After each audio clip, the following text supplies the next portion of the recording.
ఎందుకంటే అంతకుముందు ప్రభుత్వాలు చూసుకుంటే జగన్మోహన్ రెడ్డి గారికి ముందు, జగన్మోహన్ రెడ్డి గారి తర్వాత అనే విధంగా ఈరోజు జగన్మోహన్ రెడ్డి గారి పరిపాలన అందిస్తూ ఉన్నారు.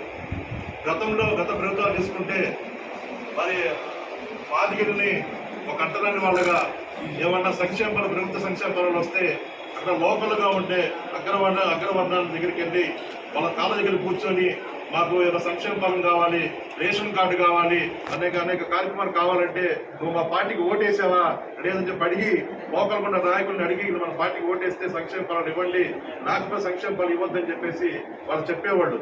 వాళ్ళ కాళ్ళు పట్టుకున్నా సరే ఆసాములు వాళ్ళకి సంక్షేమ ఫలాలు అందించేవాడు కాదు. జగన్మోహన్ రెడ్డి గారు వచ్చినాక జగన్మోహన్ రెడ్డి గారు వాలంటీర్ విధానం పెట్టి ఎవరైతే మాదిగా ఉన్నారో కాళ్ళ మీద కాలేసి ఇంట్లో కూర్చుంటే వాలంటీర్ విధానం ద్వారా సూర్యుడు రాకముందే వాళ్ళకి పెన్షన్లు కానీ సంక్షేమాలను అందిస్తా ఉన్నారు. ఈరోజు జగన్మోహన్ రెడ్డి గారు మాదేవిని తలెత్తుడు చేసి